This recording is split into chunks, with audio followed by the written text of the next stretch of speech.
You're not afraid of the dark, are you? Don't be afraid. Come with me.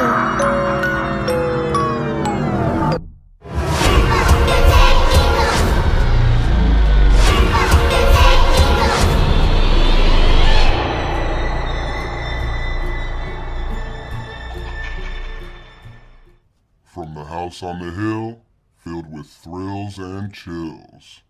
Turn off the lights and light a candle. Pull up a seat if you will. You are listening to Lights Out Radio.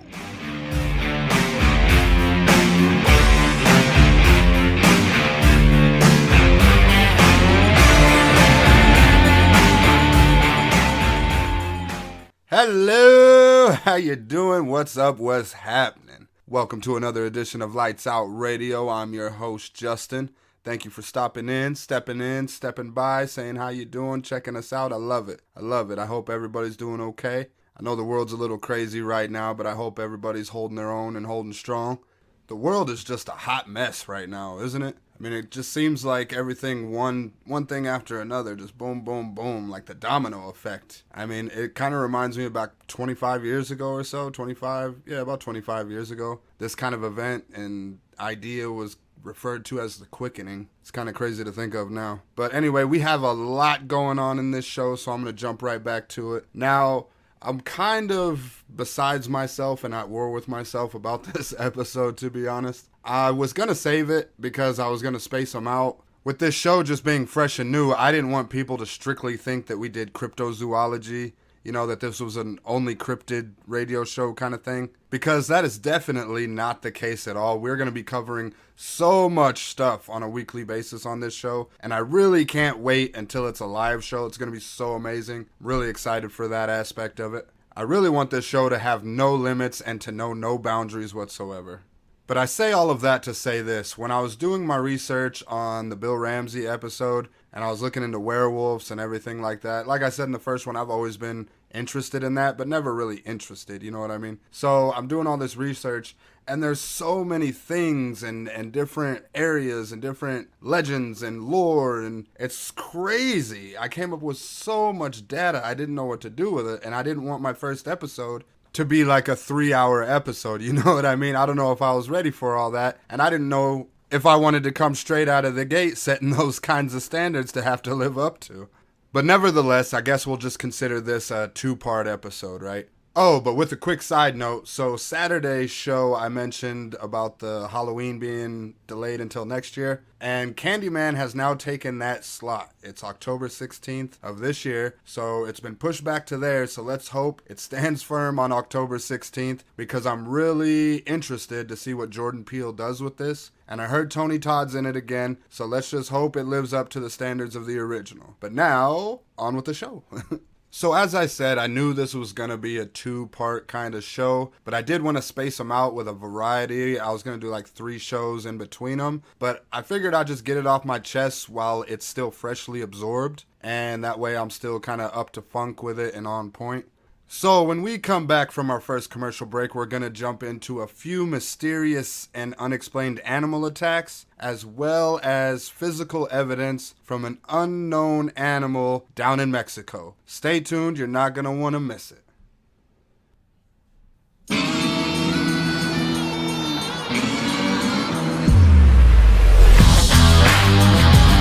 Welcome back to Lights Out Radio, everybody. My name is Justin, and I'm your host. And I just wanted to get back to this story real quick. So that story I did last week about the boy in Kentucky, I had gotten some messages after that show released about people hearing or seeing somewhere the report and the release that a dogfighting ring nearby was potentially the cause. So a loose dog, I guess, or a dog from the dogfighting ring or something.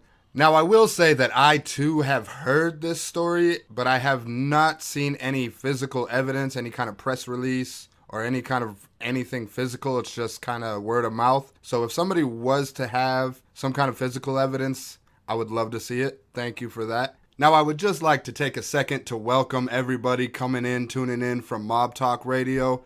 I know Jeff referred the show, so I want to give him a special shout out. Thank you, brother. I appreciate the love. And I just want to give you guys an extra welcome, so thank you for stopping in. And for anybody listening now to my show that hasn't tuned into Mob Talk Radio, doesn't know what it is, if you guys can get down with organized crime stuff, you know, the mafia shit, the mob shit, La Cosa Nostra, basically worldwide organized crime, he has a really good show. He's a fucking smart dude, wicked fucking smart, and he's just an all-around good guy. So if you're into that kind of stuff, feel free to check that out. It's a good show. I've been rocking with Jeff for a few years. And now on with the show. So this first story we're going to get into happened Sunday, November 24th, 2019, just about 50 miles east of Houston, Texas. 59-year-old Christine Rollins, God bless you, ma'am, was a caregiver. I'm assuming she was a home caregiver because she was scheduled to work at a couple's home from 6 a.m. to 8 p.m. that day. And it's reported that one of the clients, the husband, found Christine's body in the yard, and their son Bubba called the authorities at 7:35. Now keep in mind, Bubba declined to do an interview on this story, but he was quoted saying, "It's been a nightmare. We've never seen nothing like this our whole life," end quote. And I think it's also smart to keep in mind that Christine Rollins was about 5'1" and she weighed about 131 pounds. So Bubba made the phone call at 7:35 a.m., and the Chambers County Sheriff's Department was there at 7:43 a.m. Now that's a hell of a quick response time. I'll give them props for that. They arrived to find Christine on her back. Her blue shirt and jacket were pushed up as if she had been dragged feet first. Her pants and shoes were off. Her calves looked like they had been chewed on and eaten, and pieces of her legs were missing. They also reported that her body was found 6 feet from her Chrysler and 5 feet from the front of the house, and that the hood of her car was still warm. Captain John Miller states that injuries show that Christine was charged while standing because of a severe head injury. So the theory goes that she was charged, whatever it was, knocked her down, hit her, whatever, she busted her head, and then it drug her by her feet and then started eating at her legs. But the fact that she was found with her pants and her shoes off still kind of itches at my underskin, you know what I mean? But nevertheless, the next day, a medical examiner with the Chambers County Sheriff determined that feral hogs had killed her. Now, I think it would be wise in this moment to keep in mind that in the whole history of the United States of America, there have only been 4 deadly attacks on humans by feral hogs in the whole kept history. Now, don't get me twisted or confused. I'm not saying that feral hogs or wild boars, whatever you call them, didn't do this. I'm simply saying that with only 4 deadly attacks on humans in a whole history, that's quite the hill to climb for my imagination. You understand where I'm coming from? And John Mayer, who's a hog attack expert who was consulted by the county on the case, he goes on to say, "We don't know the complete picture here. We don't know all the circumstances." I would also like to add the point that the couple that she was home caring for, they did own a Labrador trained for duck hunting and 4 small dogs that resembled either corgis or terriers. According to a lot of different news sources as well, there are a lot of dissatisfied people with the official story. One of those dissatisfied would be the victim's 40-year-old daughter, Lasonthia Sandals, who is seeking justice and filing suit because she doesn't believe the official story. She thinks it's a cover-up, and she believes that the owner's dogs had something to do with it. Now, I'm not convinced either with the official story, but hear me out for a second. I don't believe that a Labrador and 4 corgis or 4 terriers would be able to do such a thing. You know what I mean? I mean, maybe I'm wrong. Maybe I'm full of shit. I don't know. But either way, it's hard for me to believe that those dogs would have caused something like this. Now, investigators did note that they found multiple punctures in the body, which they said could be caused by the tusks of the wild hogs. And Captain John Miller also goes on to state that the injuries also show she was likely attacked by more than just one boar, and it is unusual for a boar to be with other pigs. The sheriff believes Rollins fought back. It is one of those things, Miller said, that you sit there and you scratch your head and you say, "It's the damnedest thing I've ever seen." And for our next story, we're going to head up north to Nova Scotia, Canada, where on June 9th, 2020, 15-year-old Kiana Borden found a woman laying dead in a ditch. Kiana says that she had been out for a morning jog when she ran past the lady and her dog, but then returning 15 minutes later, she realized something was wrong. Borden stated, "I go to step over and the dog comes at me. I'm telling him to back down because I'm not going to hurt him, and then I see the woman in the ditch. It was quite scary. He was very on guard and protective, but he seemed kind of nice, like he didn't want to hurt me, but he knew that there was something very wrong. So Borden then waves down somebody driving by, taking their dog to doggy daycare, and they call 911. And I guess at this time, the dog goes taking off down the street. And Jocelyn Parker, the lady that Borden flagged down, said, "What transpired in that 10 or 15 minutes we don't know. Only her and the dog will know. But we believed the dog attacked her because of the type of injury she had." And then also, officers who arrived on the scene agreed that the woman was attacked by an animal. So the police, being precautious, they put out an alert to the public and put out an APB on the dog, which multiple witnesses described as being a pit bull, but the police cannot confirm the breed. Now enter Mark Taylor, who heard the news and saw the dog on the road. He ran it over, saying killing the dog was the right thing to do. He was quoted saying, "I seen the pit bull, I knew it was the dog instantly, and I didn't concern myself. I took care of the dog and it was quick," Taylor said. "It could have hurt someone else, and people's lives are more important than the dog's life." I mean, he also goes on the record stating, "I know in this area a lot of people walk along the roads, so I was concerned with that, but I also have livestock in that direction." Parker also went on to state that at that point we hadn't put together that the dog was perhaps behind the incident. He was not aggressive to us. And that is all there is on that story. So I got a few side notes. The first being, I am kind of sketched out on the fact that they say she was walking her dog when it attacked her. Now, that does seem off to me. I've never really... it just seems weird to think of somebody walking their dog and then their dog just flipping out and killing them on the spot. But it is plausible. The second issue I have being that the witnesses report that the dog wasn't aggressive towards them, in a protective, scared mode, but not aggressive towards them. The other thing, there's no complaints of blood or anything on its face or anything, you know what I mean? Stuff that you would be like, yeah, that dog killed that lady. But who the hell am I to say? I wasn't there, so I really don't know. All I do know is that it is a weird, sketchy story. And now we're going to jump back in the plane and go back down south to Chiapas, Mexico. It's on the other side of the Yucatan Peninsula, right next to Guatemala, where residents are said to be terrified after multiple reported wolfman, werewolf, dogman, whatever you want to call them, after multiple sightings. The creature is said to be roughly 6.5 feet tall and agile at night, running along people's rooftops. There haven't been any reported attacks or altercations with the creature, but it has left physical evidence behind. Now, the photos I'm going to show you during this, those are the actual photos that were supposedly left behind by this creature. So according to some of these reports, the mysterious beast has been heard walking across rooftops, and some residents have even fallen out whether it should be protected or eliminated.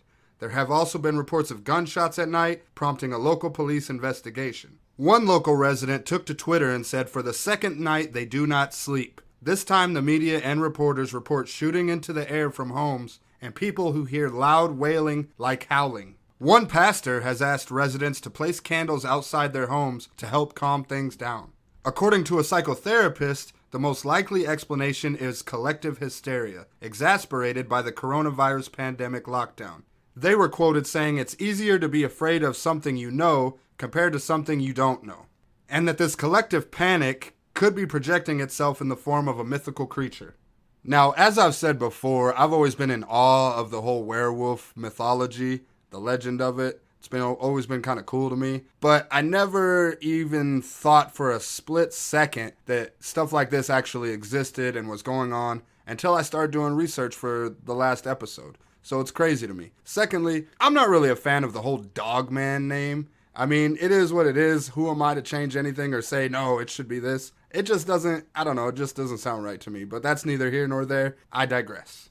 So I guess only time will tell if the residents of Chiapas are right, if there really is some kind of werewolf, dogman, wolfman running around. Only time will tell, and I guess we'll see. And that's all I have for weird stories. So we're going to cut to a commercial break, and when we come back, we're going to dive into the Beast of Bray Road. It's centered in Wisconsin, southern Wisconsin, to be specific. So stay tuned. You're not going to want to miss this. Yeah.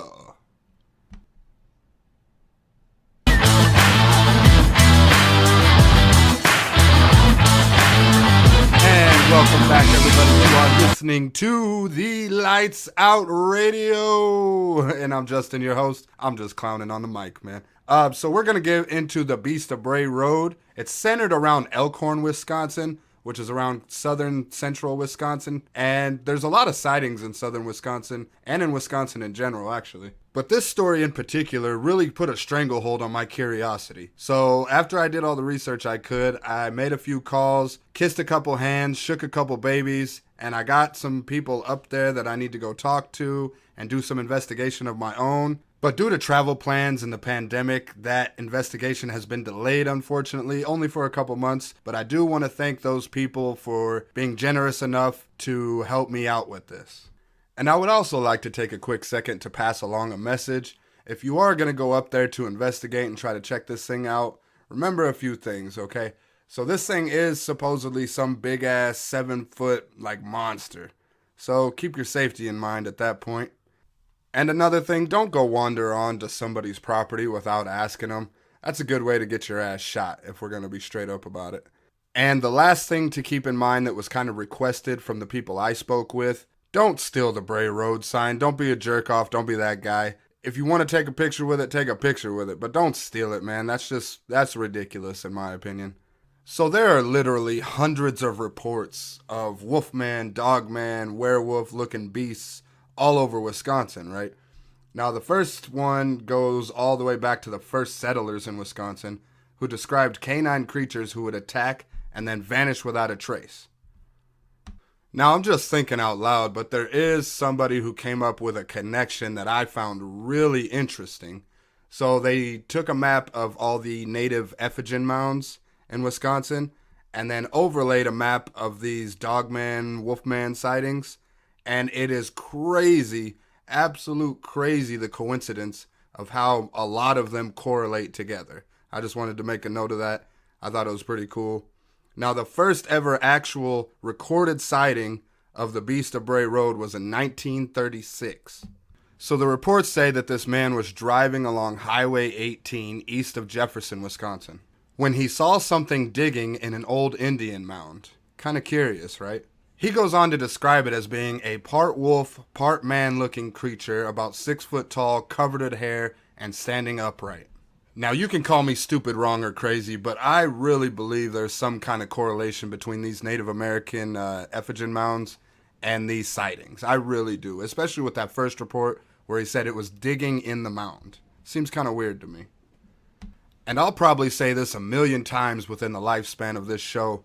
I fully believe that Native Americans were here first, so they have a better grasp of what was going on the land and stuff here before we even showed up. And they also, in my humble opinion, I believe that they are a little more in tune with the spiritual side of nature and everything going on. So take that for what you will, grain of salt, throw it over your shoulder, but it's just my thought. So there are literally hundreds of reports and sightings. I'm only going to do a few. Maybe I'll do a full show about this after I do my own research on it and go up there and see it firsthand for myself in a few months.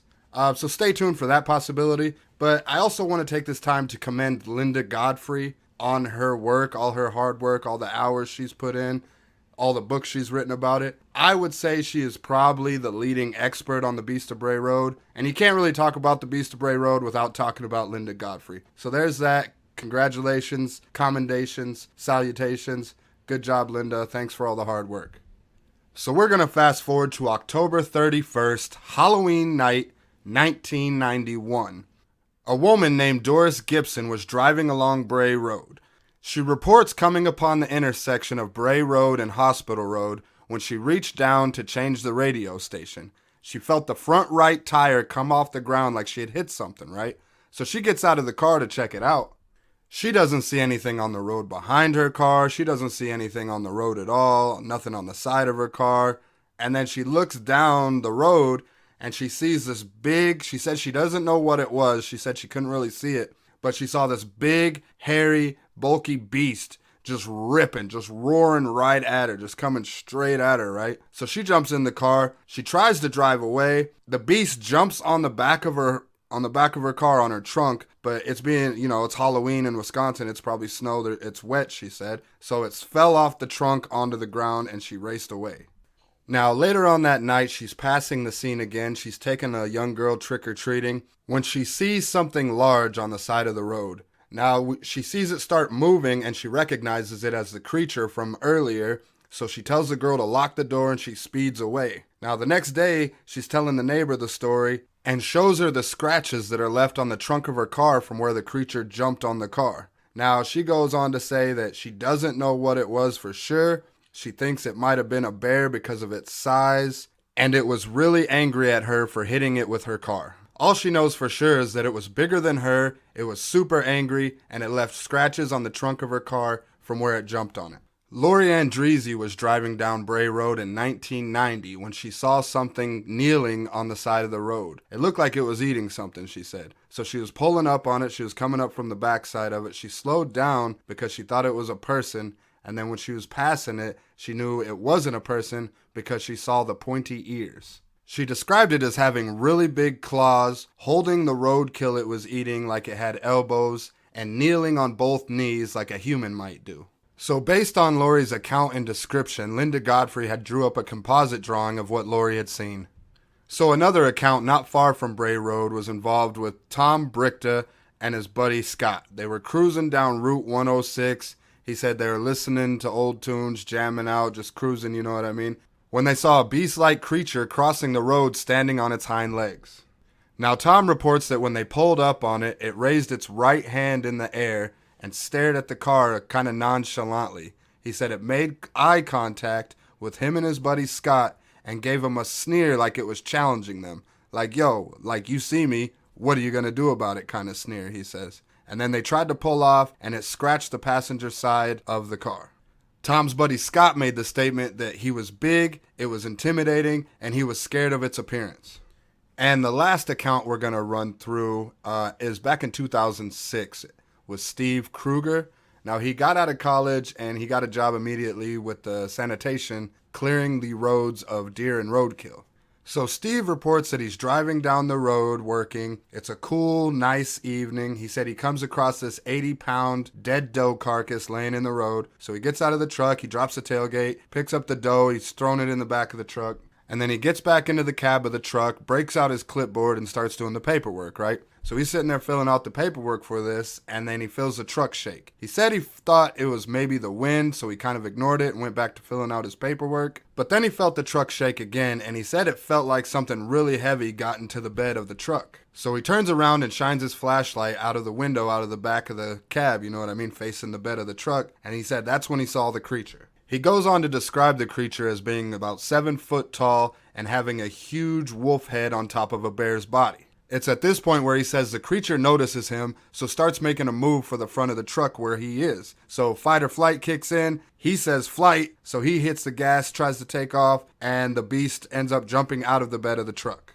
So there you have it, at least for this go-around. It's a very interesting story. I mean, it was on Inside Edition back in like 93. They've made movies about it. It's been on a few other shows. And I'm really pumped and amped up to go investigate it myself. And like I said, after I do that in a couple months, I'll probably just do a whole show on it just to get out all the details and everything that I've learned personally. And that last description that guy gave kind of struck me a little bit. He said it was a big wolf head on top of a bear's body. Now this kind of reminds me of the legend of the Wahila or the Amarok. It's based off a Native American legend from the Inuit tribe. Says it lives in Alaska, Canada, and can be found in northern United States. It's described as a supernatural bear-wolf creature. It's said to stalk and devour any person foolish enough to hunt at night, and it also removes the heads of its victims. And that brings us to the final topic of this episode. It kind of ties in with it, you'll see. But we're going to be talking about the Nahanni National Park in Canada, also known as the Headless Valley. So stay tuned. When we come back from this commercial break, you're not going to want to miss it. So sit tight and we'll be right back.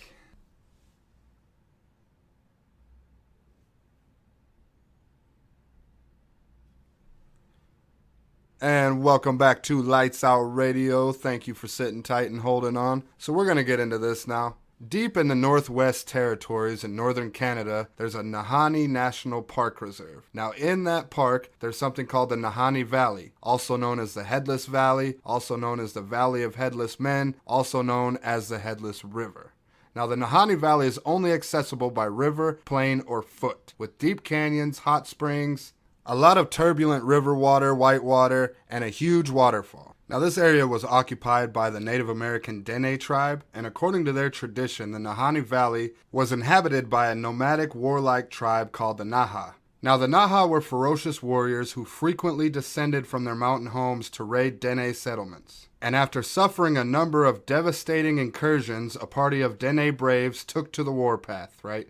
So they're traveling into Nahanni country with the intention of pillaging a Naha camp. In time, the warriors came upon a scattering of teepees and prepared to attack. Upon rushing into the camp with their weapons at hand, however, the Dene discovered that their enemies were nowhere to be found, as if they had vanished into thin air. And after that, they never heard or saw from the Naha again. Also, according to Dene traditions, the Nahanni Valley is filled with stories of bad medicine, which is kind of like witchcraft, evil spirits, hairy giants, and prehistoric monsters. So let's fast forward to the summer of 1897, where word spread of a fabulous gold strike in the Klondike. So a lot of people started making their way up north through Canada. They were called stampeders, and they tried to make it up to the Klondike and the Yukons through various trails. Some of them tried to use the South Nahanni River, which is the river that goes through the Nahanni Valley. Reports state that at least 2 of these stampeders successfully reached their destination, but many more disappeared in the misty valley, long shunned by the natives. So despite all the bad juju around this valley, there's prospectors that still had hopes of discovering gold. 2 of the men were Willie and Frank McLeod. Now, sometime in 1904 or 1905, the McLeod brothers, equipped with mining gear, disappeared up the South Nahanni and, according to some, further up the Flat River. They were never seen alive again. And then 3 years after their disappearance, their little brother Charlie, fearing the worst, mounted a search party. The ragtag band of trappers, aboriginals, and ex-Mounties he recruited headed up the South Nahanni River, warily scanning the wooded shore for anything out of the ordinary. So after several days of tracking, paddling, and pulling their canoes upriver, Charlie and his crew made a grisly discovery. On a flat stretch of riverbank, known thereafter as Dead Man Valley, sprawled the decapitated remains of Willie and Frank McLeod. Their heads were nowhere to be found. A few years later, another prospector lured by the tales of lost gold was Martin Jorgensen, a Norwegian woodsman who entered Nahanni country in about 1910. Now, 5 years later, his headless corpse was discovered about a mile above the mouth of the Flat River. Nearby stood the charred remains of his log cabin, which had mysteriously burned to the ground. And like the McLeod brothers, Jorgensen's head was never found. And I mean, the list just goes on. Like, in the winter of 1922, the body of a World War I veteran named John O'Brien was discovered on a mountainside not far from the Dead Man Valley, hunched over a pile of tinder with a matchbook in his hand, as if he had frozen to death while trying to light a fire. Also, in 1945, an Ontario prospector named Ernest Savard was found dead in his sleeping bag with his head severed from his shoulders, never to be found. Also, trappers Bill Epler and Joel Mulholland simply vanished without a trace. And I mean, a lot of these instances furthered the legend that the Nahanni Valley is cursed, and that those who dare to search for its gold or come close to finding it invariably suffer from some sort of ghastly fate. But as the years went on, the remote wilds of the Nahanni began to appeal to geologists, naturalists, and other representatives of the scientific community. So with their northern frontier ever shrinking under the onslaught of industrial exploration, these academics jumped at the opportunity to study this vast tract of virgin wilderness, virtually unspoiled by man. Now, throughout the 1960s, some of the scholarly professionals who entered the Nahanni returned from their expeditions with experiences they could not explain. The accounts of these academics, coupled with the local anecdotes, gave rise to a new Nahanni legend. So according to these witnesses, the Nahanni Valley is home to an enormous, solitary, wolf-like creature that they referred to as a bear dog. Enter the Wahila and the Amarok, like I was talking about earlier. But whatever the case may be, some considered the Wahila or the Amarok to be a likely suspect in the Nahanni's many mysterious deaths and disappearances. So there you go, there you have it. That was the Nahanni Valley, aka the Valley of Headless Men, aka the Headless Valley, aka the Headless River. So there we go. I didn't hear about that place until I heard Dan Aykroyd talking about it, which he's Canadian, so I thought it was kind of cool. I looked into it. It seemed really, really interesting. And then I noticed how it kind of tied in with some of the reports that were made on Bray Road in Wisconsin, the Beast of Bray Road. A lot of people described it as like a bear, dog, wolf mixture kind of thing. So I thought all that tied in really interesting. So I thought I'd just throw it together for you guys, and I hope you enjoyed it. So stay tuned for Serial Killer Saturday coming up, and then next week's episode. I hope you guys have a great week. Stay strong, stay safe, stay blessed. I'm Justin, your host, and you've been listening to Lights Out Radio. Yeah.